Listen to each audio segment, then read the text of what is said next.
آپ میرا نسخہ اپنا لیں, ایک کاغذ پہ تعویذ بنا لیں, آپ اس پر ایک بڑا دائرہ بنائیں, اس میں پھر ایک اور دائرہ بنائیں اور ایک تیسرا چھوٹا دائرہ بنائیں اس میں, اور اس کو سیدھی طرف سے لپیٹ کر آپ اس کا تعویذ بنا لیں اور اس کو پلاسٹک کوٹنگ کر لیں.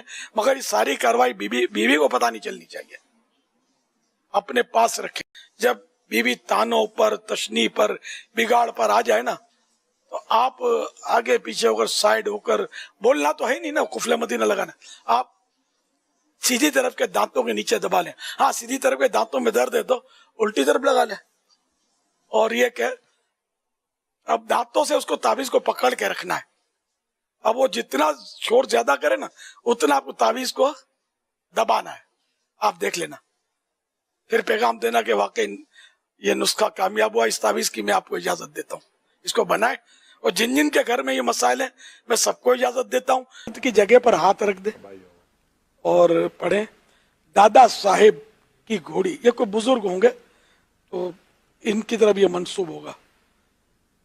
دادا صاحب کی گھوڑی وہی اندھیری رات, فلاں کا درد, فلاں کی جگہ نام لے, فلاں کا درد فلاں جگہ کا. مثلا زید کا درد سر کا جائے, سر پہ آپ دم کرنا چاہتے ہیں تو یوں کہیں دادا صاحب کی گھوڑی وہی اندھیری رات, زید کا درد سر کا جائے, یہی لگی میری آس. یہ پڑھ کر 3 مرتبہ پڑھیں اور دم کر دیں. ہمارے معاشرے کے اندر یہ بھی دیکھا گیا ہے کہ جادو ٹونا ہوتا ہے, عملیات جس کو کہا جاتا ہے. عملیات کا اسلام سے کیا تعلق ہے؟ عملیات کا تصور اہل سنت جماعت کے نزدیک اس کا کیا حکم ہے, اس کے حوالے سے رہنمائی فرما دیں, کیونکہ آج کل یہ بہت عام ہوا ہے. ہر بندہ جادو ٹونا اور ایسی باتیں, اور آپ کو اگر مثال کے طور پہ ہم کہیں باہر جاتے ہیں تو پوسٹرز اور اس طرح کی بھی وہ چیزیں دیکھنے کو ملتی ہیں, عاملین وغیرہ کی نمبرز دیے ہوتے ہیں جس کے اندر وہ سارے کام وہی کر رہے ہوتے ہیں عمل والے. تو اس حوالے سے رہنمائی فرما دیں, اسلام کا اس سے کیا تعلق ہے؟ اس حوالے سے بھی یہی گزارش ہے کہ جس طرح میں نے آپ کو بولا کہ جس کا اصل ہوتا ہے اس کا نقل ہوتا ہے. جی, نقل کبھی اس چیز کی نہیں ہوتی جو اصلی نہ ہو. ہم پاکستانی لوگ تو اس سے زیادہ واقف ہیں کہ ہمارے ہاں تو 4 نمبر بھی ہوتی ہے چیز, 6 نمبر بھی مل جاتی ہے, 2 نمبر تو اب بہت دور ہے. بلکہ اب مجھے ایک اور لفظ سننے کو ملتا ہے, فرسٹ کاپی. جی جی ایسے ہی ہے. تو فرسٹ کاپی میرے خیال میں کہتے ہیں اس کو, جو بالکل اصل کے قریب ہاں جو نزدیک ہوتی ہے, لیکن ہوتی کاپی ہے, کاپی ہوتی ہے.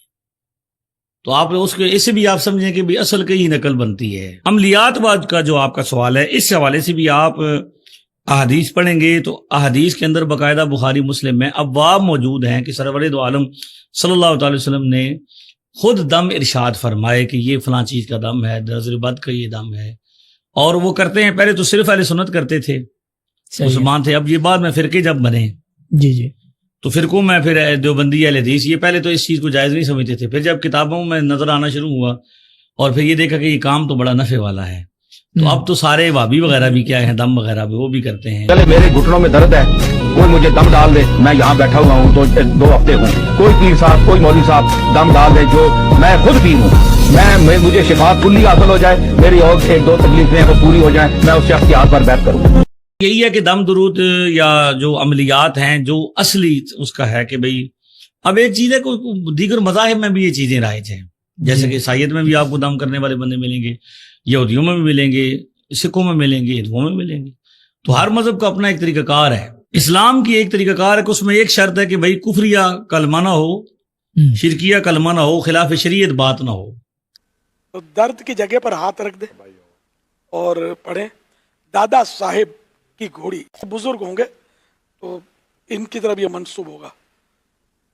دادا صاحب کی گھوڑی وہی اندھیری رات, فلاں کا درد, فلاں کی جگہ نام لے, فلاں کا درد فلاں جگہ کا.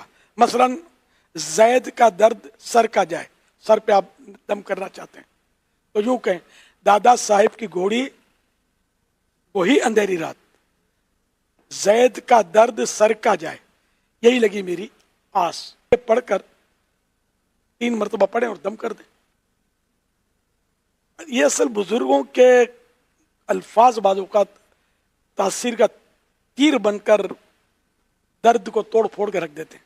تو جائز طریقہ تو یہی ہے کہ دم درود یا جو عملیات ہیں جو اصلی اس کا ہے کہ بھئی اب ایک چیز ہے کہ دیگر مذاہب میں بھی یہ چیزیں رائج ہیں، جیسے کہ عیسائیت میں بھی آپ کو دم کرنے والے بندے ملیں گے، یہودیوں میں بھی ملیں گے، سکھوں میں ملیں گے، ہندوؤں میں ملیں گے. تو ہر مذہب کا اپنا ایک طریقہ کار ہے. اسلام کی ایک طریقہ کار ہے کہ اس میں ایک شرط ہے کہ بھئی کفریہ کلمہ نہ ہو، شرکیہ کلمہ نہ ہو، خلاف شریعت بات نہ ہو. ٹھیک ہے، تو اس دم کو کیا کیا گیا ہے؟ جائز ہے. جائز قرار دیا گیا ہے. اور جس میں شرکیہ الفاظ ہوں، بری بات ہو، کوئی گندی بات ہو یا ایسی غیر شرعی کلمات ہوں تو ان کی اجازت نہیں ہوگی. تو یہ جو عملیات والا معاملہ یہ بھی سیم اسی طرح ہے. اب جو لوگ اشتہارات ہیں، عاملین ہیں، بنگالی بابا فلانا بابا، جادو تو اسلام میں حرام ہے، اس کی تو کوئی شرعی حیثیت نہیں. لیکن اب چھوٹے مرزا صاحب اس کا انکار کرتے ہیں کہ بھئی دم کا مطلب ہے پڑھ کے پھونکیں، لکھ کے لٹکانے کا کہاں ہے؟ تو یہ جامع ترمذی میں، دیگر سیاستہ میں، حدیث پاک میں کئی جگہ پہ ہے. میرے خیال میں جامع ترمذی میں میرے ذہن میں ہے، جامع ترمذی کے اندر یہ روایت موجود ہے کہ حضرت ابن عمر جو ہیں وہ باقاعدہ لٹکا کے بچے کے گلے میں تو لکھ کے لٹکا دیتے تھے. تو جو صحیح شرعی طریقہ ہے وہ جائز ہے. جو ناجائز بات ہوگی اب اس میں کیا ہے، یہ کہ اگر دم کرنے والا مسلمان ہے، مومن ہے، نمازی ہے، پرہیزگار ہے، صحیح العقیدہ ہے اور وہ دم بھی شرعی طریقے سے کر رہا ہے، اس میں کوئی غیر شرعی چیز شامل نہیں، تو یہ درست ہے. شفا اللہ تعالیٰ نے عطا فرمانی ہے. جس طرح جسمانی علاج ہوتا ہے اسی طرح روحانی علاج کا بھی تصور اسلام کے اندر موجود ہے. تو لہذا جائز طریقے سے کرنا، جائز اصولوں کے مطابق کرنا جائز ہے، ناجائز والا ناجائز ہے.